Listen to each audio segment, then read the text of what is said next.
तो दोस्तों, स्वागत है आपका आज की वीडियो में। मैं भी न्यूज़ देख रहा था, तो मैंने अभी राघव चड्ढा की न्यूज़ देखी। आप भी एक बार वीडियो देख लीजिए, फिर उसके बाद इस वीडियो के बारे में बात करते हैं। आज मैं इस सदन में ये मांग रखता हूं कि जैसे इंडियन वोटर के पास राइट टू इलेक्ट है, वैसे ही राइट टू रिकॉल भी होना चाहिए। अगर देश का मतदाता अपने नेताओं को हायर कर सकता है, तो वो नेताओं को फायर करने की शक्ति भी उसे मिलनी चाहिए। Sir, right to recall is a mechanism that empowers the voters to de elect a नेता representative before the tenure ends if he fails to discharge his और हर ड्यूटी। सर, हम एमपी एमएलए चुनते हैं, उसके बाद अगर वो काम ना करे, अपने वादे भूल जाए, जनता से दूर हो जाए, तो 5 साल तक इंतजार करने के अलावा जनता के पास कोई ताकत नहीं है। कोई राघव चड्ढा की ये स्पीच सुनने के बाद अब जाके कहीं ऐसा लग रहा है कि कोई तो नेता है जो सेंसिबल टॉपिक पे बातें उठा रहा है।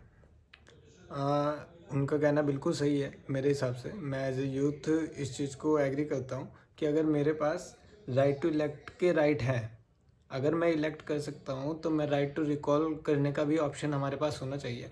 मैं क्यों 5 साल तक वेट करूँ कि नेता काम करे चाहे ना करे, फिर भी हमें 5 साल तक उनको देखना पड़ता है। क्योंकि बहुत बार, बहुत क्या, मैक्सिमम ये होता ही यही है कि हम जाते हैं किसी भी काम के लिए, हमें इग्नोर किया जाता है, फिर उसके बाद उस चीज़ का रिस्पॉन्स नहीं मिलता है।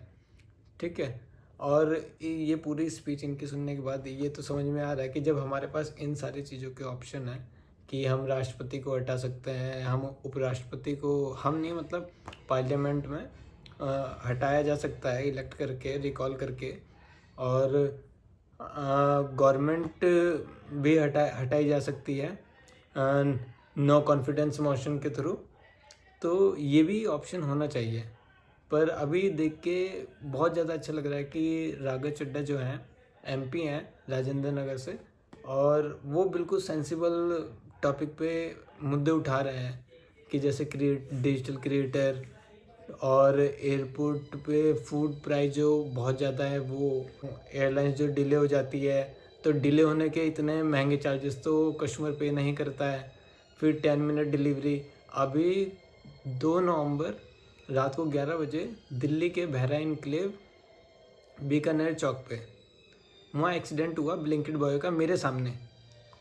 ठीक है। वहाँ पे कोई अकाउंटेबिलिटी नहीं थी किसी की। अब उसको कंपनी से क्लेम मिला नहीं मिला, मैं मुझसे जितना हो सकता था मैंने किया। मैं खुद उसको हॉस्पिटल ले गया, फिर दूसरा हॉस्पिटल, ऐसे करके मैं उसकी जितनी हेल्प कर सकता था मैंने किया। बट वहाँ पे मेरे को ऐसे फील हुआ कि ये उनका मुद्दा बिल्कुल सही है कि ऐसा होना चाहिए कि कंपनी को कुछ तो प्रोवाइड करना चाहिए, या फिर गवर्नमेंट को कुछ ना कुछ तो कंपनियों को प्रेशराइज करना चाहिए कि वो अपने एम्प्लॉयज़ को जो उनके लिए काम कर रहे हैं उनको कोई इंश्योरेंस पॉलिसी दे या कुछ दे, कुछ भी दे। ठीक है। बट ये सारे मुद्दे जो है बहुत सेंसिटिव हैं। आज जो एक्चुअल प्रॉब्लम है उन सब पे बात करना बहुत ज़्यादा ज़रूरी है। अभी यूथ समझ भी रहा है, बहुत से यूथ समझते भी नहीं हैं, पर लोग आवाज़ नहीं उठाते हैं और लोगों को आवाज़ उठानी चाहिए। अब जैसे ये पूरे के पूरे स्पीच में बहुत सारी इनकी बातें थी कि 34 कंट्रीज़ में ये चीज़ है पहले से, और यहाँ इंडिया में भी काफ़ी सारी जगह पे हो रखा है। और जब इन सारी चीज़ जो अभी वीडियो में डिस्कस किया है मैंने, वो सारी चीज़ एप्लीकेबल है, तो फिर ये भी एप्लीकेबल होनी चाहिए। ये बिल्कुल सही बात है कि जब तक किसी भी लीडर को जिसको हमने चुना है उनकी परफॉर्मेंस ठीक नहीं होगी, तो हम 5 साल तक क्यों वेट करें। अब लोग परेशान होते हैं, बारिश का मौसम आ जाता है। मैं यहाँ दिल्ली के नागलोई किराड़ी में रहता हूँ। ठीक है। अब यहाँ पे आने जाने का रास्ता ही नहीं है।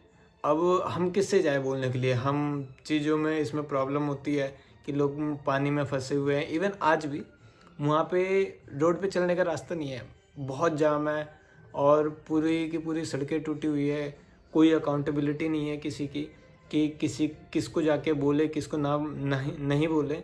बस वहाँ के रहने वाले लोग बिल्कुल अत तक परेशान हैं, और ऊपर से उसको एक डंपिंग यार्ड बना दिया है। वहाँ पीछे बहुत बड़ा ग्राउंड है जो डीडीए लैंड है, उसके अंदर लाके सारा का सारा जो हैदरपुर बादली में कूड़े का पहाड़ है, वहाँ से जितनी भी मिट्टी रिफाइन हो रही है वो पूरी की पूरी वहाँ पे डाली जा रही है। अब वहाँ पे डस्ट है और वहाँ पे पॉल्यूशन इतना ज़्यादा हो गया है, पॉल्यूशन तो ठीक है, वहाँ बदबू इतनी ज़्यादा है कि वहाँ से आना जाना भी बहुत ज़्यादा मुश्किल हो रखा है लोगों का। अभी गर्मी का टाइम आ गया है, गर्मी में वही धूल उड़ेगी, वही घर में आएगी। अब ऐसे टाइम चल रहा है कि बच्चों को सांस लेने की प्रॉब्लम हो रही है, रोड पे चल नहीं सकता इंसान विदाउट मास्क, और कंस्ट्रक्शन के काम अब, और ये दूसरी चीज़ है। अब एक मुद्दा है जो मुझे लगता है, जो मैं उठाना चाहता हूँ, कि जो हमारे चालान कटते हैं, चालान किस लिए कटते हैं? जब हमारे पास अच्छी सड़क नहीं है, ठीक है, अच्छा सीवेज सिस्टम नहीं है, ठीक है, उसके बाद चालान कटे जाता है। अगर चालान कट रहा है, अगर हम बिना हेलमेट के चल रहे हैं तो बिल्कुल चालान कटना चाहिए। अगर हम ओवरलोड कर रखे हैं किसी भी व्हीकल को तो भी चालान कटना चाहिए। और अगर हम एक बाइक पे 3 जने 4 जने चल रहे हैं तो भी चालान कटना चाहिए, पर बदले में कुछ तो मिलना चाहिए। वो चालान का पैसा कहाँ जा रहा है, कहाँ यूज़ होता है? सिर्फ सैलरी देने में पुलिस वालों को, पुलिस वाले उसमें घूसखोरी भी करते हैं और उसमें बदतमीजी भी करते हैं।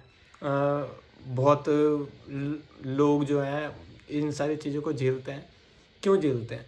कुछ तो आज अगर हम 3 एक सीट पे बैठ के चल रहे हैं, एक बाइक के सीट पे 3 जने बैठ के चल रहे हैं अगर, तो हमारा चालान काट दिया जाता है। पर अगर यही चीज़ हम ट्रेन में हो तो हमने सीट के पैसे दे रखे हैं एक बंदे की, पर वो ट्रेन पूरी स्लीपर फुल रहती है।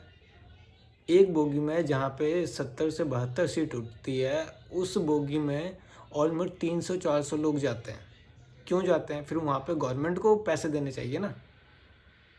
जब यहाँ पे हमारा ऑफेंस है तो वहाँ पे गवर्नमेंट का ऑफेंस है। इन सारी चीज़ों पे भी तो बात होनी चाहिए। इन सब चीज़ों पे कोई मुद्दा उठाता ही नहीं है, पर बोलना बहुत ज़्यादा ज़रूरी है। इंडियन रेलवे भी ऐसी चल रही है। दिल्ली में मैं रहता हूँ, दिल्ली की सड़कें भी मैं देख रहा हूँ, किसी का कोई अकाउंटेबिलिटी नहीं है। कहीं पे भी जा रहे हैं सड़कें वैसी ही टूटी मिलती हैं, वैसा ही जाम मिलता है। जब हम लोग टैक्स देते हैं, हर चीज़ देते हैं, तो उसके बाद ये सारी चीज़ें क्यों? आज राघव चड्ढा जिन मुद्दों पे बात कर रहे हैं, ये चीज़ें बहुत पहले हो जानी चाहिए थी, पर नहीं हुई, क्योंकि पता है सबको कि अगर ऐसी चीज़ें हो जाएंगी तो ये मैक्सिमम जितने नेता हैं वो सारे हट जाएंगे। पर इन चीज़ों पे कोई बात नहीं करता। चाहते सब हैं पब्लिक, पर इन चीज़ों पे कोई बात नहीं करता। पर ज़रूरी है बात करनी भी। और अब ये मुद्दा उठाए तो देखते हैं ये मुद्दा कहाँ तक जाता है, कुछ होता है इस पे कि नहीं होता। पर मैं उनकी बातों के साथ एग्री हूँ, पूरा उनकी बातों से सेटिस्फाइड हूँ कि ऐसा होना चाहिए और ये बहुत ज़्यादा ज़रूरी है। आज हम अच्छा नेता नहीं ढूंढते, आज हम ढूंढते हैं अंधे में काना राजा। भूसे में सुई ढूंढने के बराबर है कि हमें 2 बुरे में से जो कम बुरा है उसको चुनना पड़ता है, उनके पास्ट एक्सपीरियंस के हिसाब से कि उनका काम कैसा था। तो आप लोग बताइए कि मेरी राय आपको कैसी लगी, और इस वीडियो पे कमेंट कीजिए। मेरा क्वेश्चन है कि ये सारी चीज़ें नहीं होनी चाहिए ना। अब मैं अपने वीडियो को यहीं पे ख़त्म करता हूँ, पर आप लोग बताइए मेरा ये सारा चीज़ कहना सही था या गलत? आप लोगों की क्या राय है मेरी इस वीडियो पे? मुझे कमेंट करिए।